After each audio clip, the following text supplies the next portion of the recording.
Assalamualaikum warahmatullahi wabarakatuh. Hai anak-anak solih-solihah, berjumpa lagi dengan Ustazah Devi. Hari ini kita akan belajar tema 8, subtema 3 dan 4. Nah, sebelum itu Ustazah ingin menyampaikan tujuan pembelajaran kita hari ini. Yang pertama, mengidentifikasi pokok pikiran tentang konsep 8 arah mata angin dan pemanfaatannya dalam denah. Kemudian yang kedua, menjelaskan gerak dengan ketahanan dalam rangka pengembangan kebugaran jasmani melalui permainan. Selanjutnya, mengidentifikasi langkah-langkah gabungan teknik potong, lipat, dan sambung pada pembuatan maket. Dan yang terakhir, menyajikan data dalam bentuk tabel maupun diagram. Nah, anak-anak, kita simak materinya bersama-sama ya. Di pembelajaran pertama, kita akan belajar bahasa Indonesia, yaitu membaca denah. Nah, anak-anak, sebelum kita ke materi, Ustazah ingin bertanya nih. Apakah anak-anak pernah tersesat ketika akan menuju suatu tempat, dan kemudian anak-anak bingung, jalan mana ya yang kira-kira akan diambil, ke kanan atau ke kiri ya? Nah, biasanya dengan bantuan denah, anak-anak bisa menemukan jalan yang benar. Tapi, apakah anak-anak sudah tahu apa itu denah? Ya, benar sekali anak-anak. Denah menurut Kamus Besar Bahasa Indonesia adalah gambar yang menunjukkan letak kota, jalan, dan sebagainya. Nah, denah dibuat bertujuan untuk memberikan gambaran atau informasi mengenai tata letak suatu tempat. Nah, berikut adalah beberapa manfaat denah anak-anak. Yang pertama yaitu memudahkan dalam mencari lokasi. Kemudian yang kedua, mengurangi kebingungan ketika mencari lokasi. Lalu yang ketiga, mempercepat seseorang untuk sampai di tempat yang dituju. Nah, berikut adalah hal-hal yang harus ada pada denah anak-anak. Yang pertama yaitu judul denah, kemudian gambar lokasi, lalu petunjuk arah mata angin, kemudian nama jalan, dan yang terakhir arah menuju lokasi. Nah, anak-anak, sekarang yuk kita cari unsur denah pada gambar berikut. Nah, coba perhatikan anak-anak. Tadi unsur yang pertama yaitu judul. Nah, pada denah tersebut sudah ada judulnya ya anak-anak. Nah, kemudian unsur yang kedua yaitu lokasi. Nah, di sini lokasinya banyak ya anak-anak. Ada pasar, ada balai desa, dan lain-lain.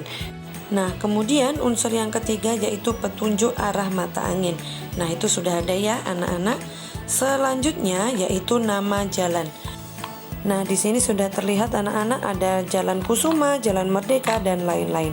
Selanjutnya yaitu arah menuju lokasi. Nah, itu sudah ada tanda panahnya di situ ya, anak-anak.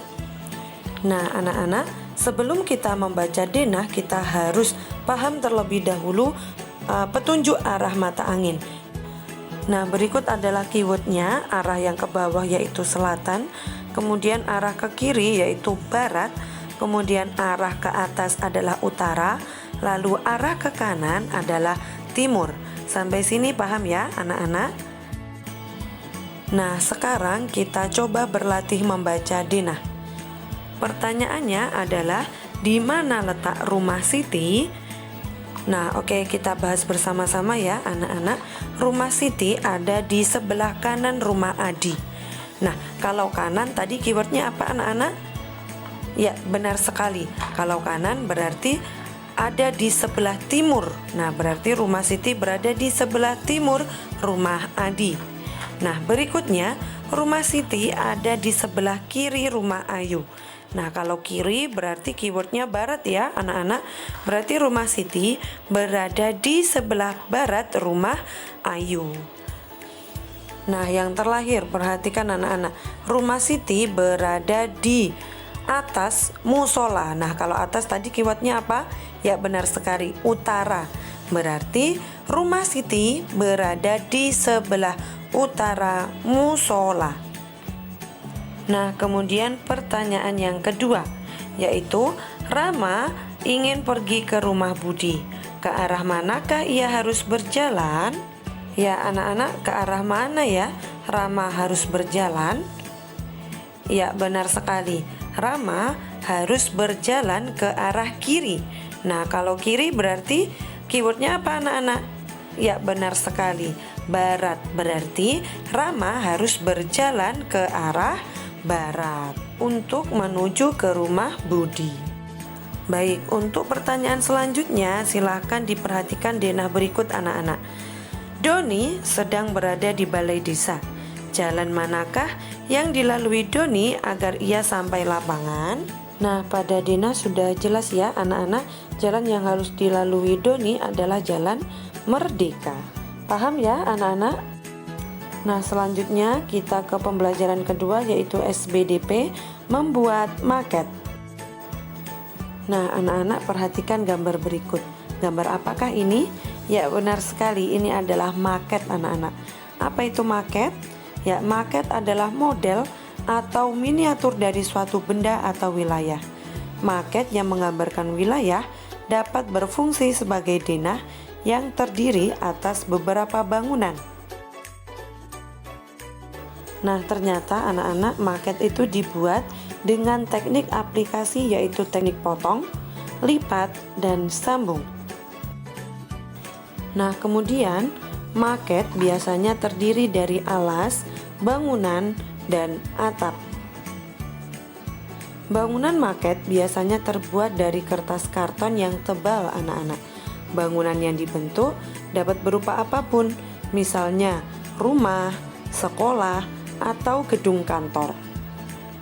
Nah, berikut adalah langkah-langkah membuat maket anak-anak. Yang pertama yang harus dipersiapkan adalah alat dan bahan.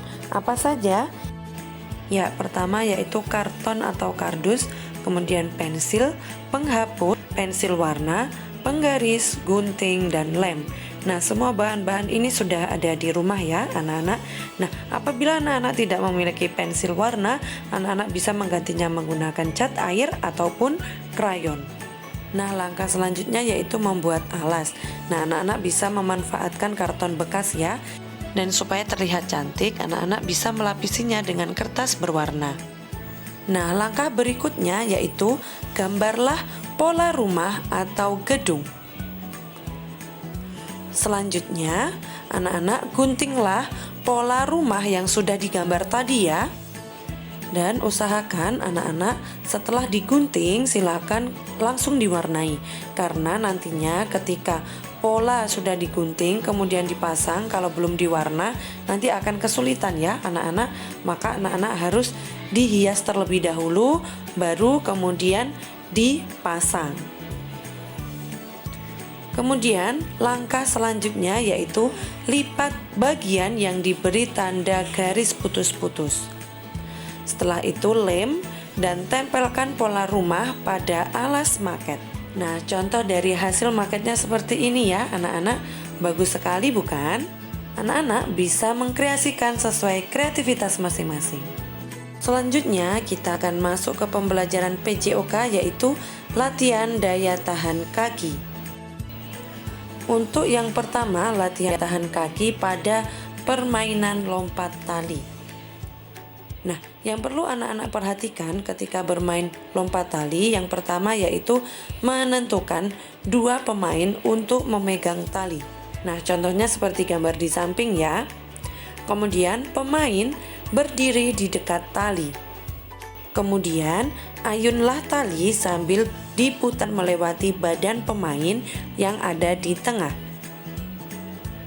Lalu pemain mengangkat kedua kaki secara bersamaan saat posisi tali berada di bawah. Nah, saat melompat, anak-anak jangan sampai kakinya terkena tali ya. Lalu anak-anak meloncatlah dengan benar dan upayakan tali tidak mengenai kaki ya anak-anak. Apabila tali mengenai kaki si pemain, maka si pemain tadi harus berganti posisi dengan teman yang sedang memegang tali. Dan kemudian teman yang memegang tali bergantian menjadi pemain yang ada di tengah. Nah, tentunya anak-anak sudah sangat paham ya dengan permainan lompat tali ini. Silahkan anak-anak coba agar dapat melatih daya tahan kaki. Nah, kemudian latihan daya tahan kaki yang kedua yaitu dengan cara jongkok berdiri anak-anak atau disebut juga squat. Nah, cara untuk melakukan gerakan ini yang pertama yaitu berdiri tegak dan buka kaki selebar bahu.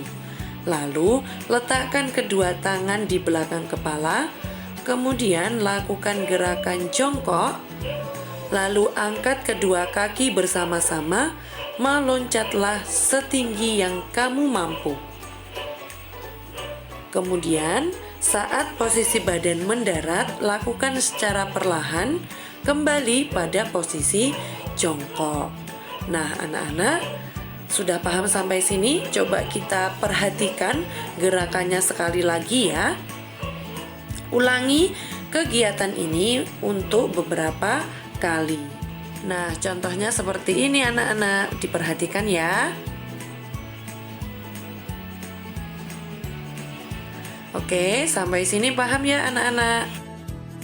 Nah, selanjutnya kita akan belajar materi terakhir yaitu matematika, menyajikan data pada tabel dan diagram. Perhatikan video berikut ya anak-anak. Sebelumnya, mari kita mengenal terlebih dahulu tentang data. Data adalah suatu hasil pengukuran atau pengamatan yang bentuknya dapat berupa angka, bilangan, atau kata-kata. Contoh dari data adalah data berat badan siswa atau data tinggi badan siswa dan lain sebagainya. Data dapat disajikan dalam berbagai macam bentuk, seperti tabel atau diagram. Di sini adalah diagram batang.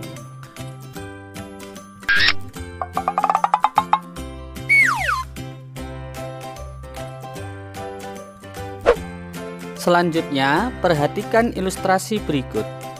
Hari ini, Udin dan kawan-kawan akan berpetualang. Udin memperhatikan tanda yang sudah disepakati agar aman berpetualang. Tanda yang digunakan adalah berupa bendera. Bendera berwarna merah menunjukkan perintah belok kiri. Bendera berwarna kuning menunjukkan perintah belok kanan. Sedangkan bendera warna hijau menunjukkan perintah berjalan lurus.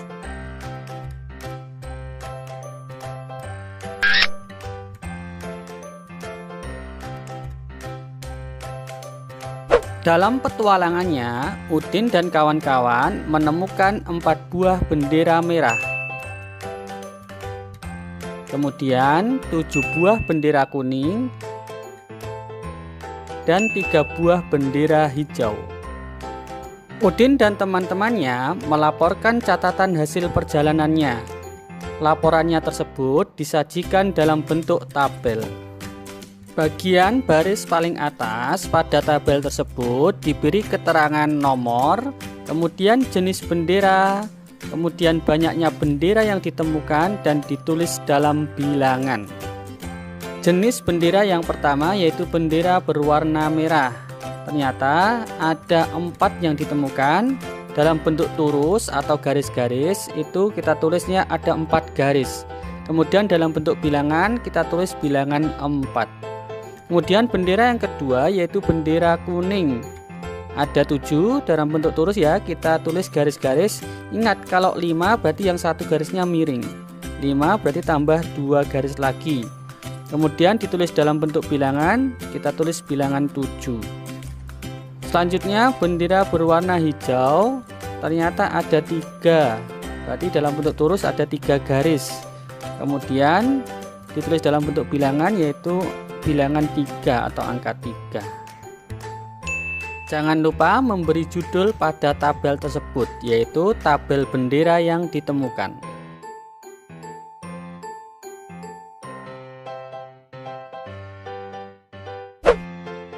Selain dalam bentuk tabel, Udin dan teman-teman menyajikan data tersebut dalam bentuk diagram.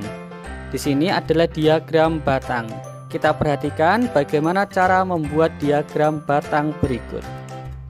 Caranya adalah kita buat garis-garisnya terlebih dahulu, kemudian kita beri bilangan pada masing-masing garis di sebelah kirinya.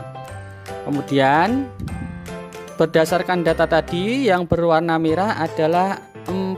Berarti tinggal kita membuat batang sampai ke angka 4. Kemudian yang warna kuning adalah 7, berarti sama caranya kita buat sebuah batang yang sampai dengan angka 7. Kemudian yang ketiga, karena jumlahnya 3, kita buat batang sampai ke bilangan 3. Jangan lupa memberi judulnya, yaitu diagram bendera yang ditemukan. Bagaimana, sudah paham ya? Alhamdulillah.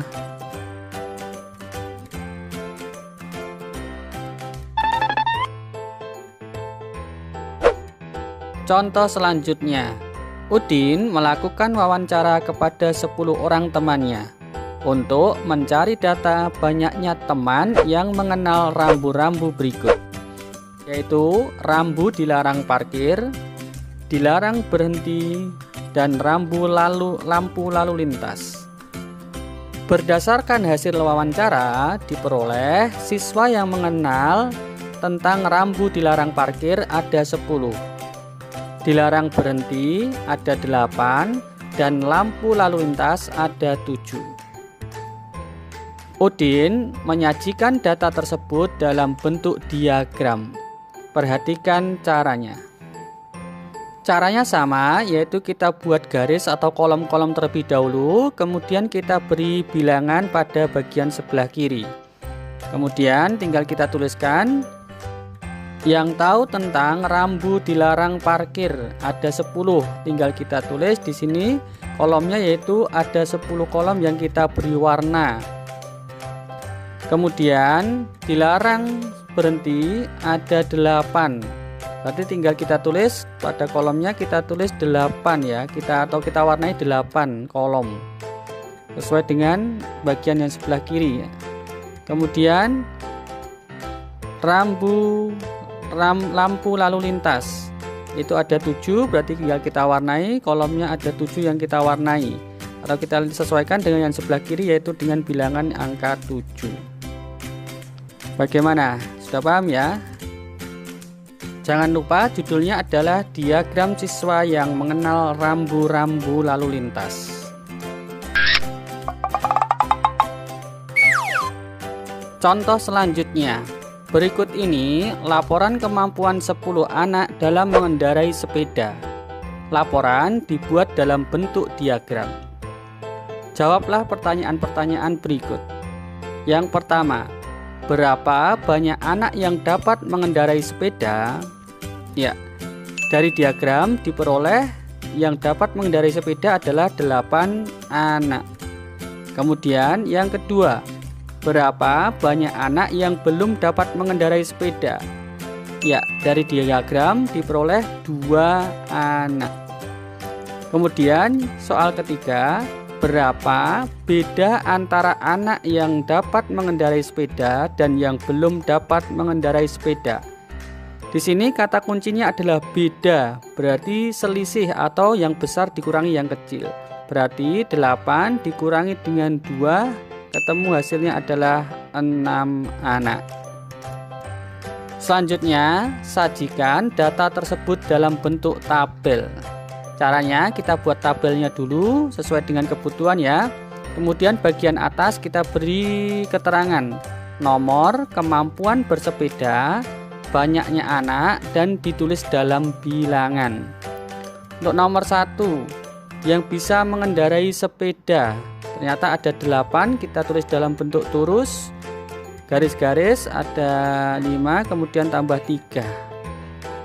Nah, dalam bentuk bilangan 8. Kemudian yang tidak bisa mengendarai sepeda ada 2, kita tulis dalam bentuk turus, kemudian kita tulis dalam bentuk bilangan. Ya, berikut adalah tabelnya. Jangan lupa diberi judul ya, yaitu tabel kemampuan bersepeda dari anak. Berikut adalah keragaman pengalaman mengunjungi suatu tempat, yaitu pantai, gunung, sungai, sawah, dan kebun binatang. Berdasarkan data, terdapat 4 anak yang menuliskan pengalamannya di pantai. Kemudian 4 anak juga yang menuliskan pengalamannya di gunung. Kemudian 2 anak yang menuliskan pengalamannya di sungai, 3 anak di sawah, dan 2 anak di kebun binatang. Sajikan data tersebut dalam bentuk diagram. Caranya sama ya, kita buat kolomnya atau kita buat garis-garisnya terlebih dahulu, kemudian kita beri keterangan pada bagian bawah yaitu pantai, gunung, sungai, sawah, dan kebun binatang. Kemudian bagian kiri kita beri bilangan-bilangan 1 sampai dengan 5 atau sesuai dengan kebutuhan. Yang suka ke pantai ternyata ada 4, berarti kita buat batang sampai dengan angka 4. Kemudian yang suka ke gunung ada 4 juga, kita buat batang sampai ke angka 4 juga. Kalau bisa warnanya berbeda ya. Kemudian yang suka ke sungai ada 2. Kemudian yang ke sawah ada 3. Dan yang bercerita tentang kebun binatang ada 2.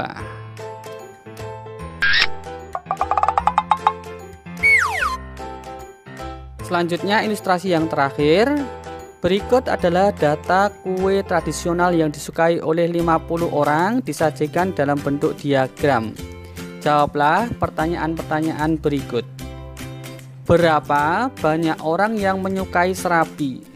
Ya, dari diagram diperoleh 40 orang.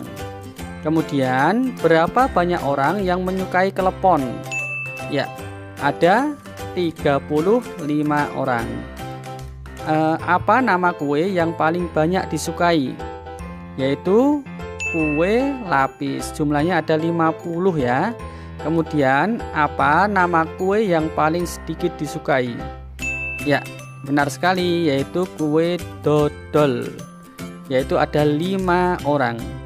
Soal terakhir, berapa banyak perbedaan antara yang menyukai kue lapis dan kue onde-onde?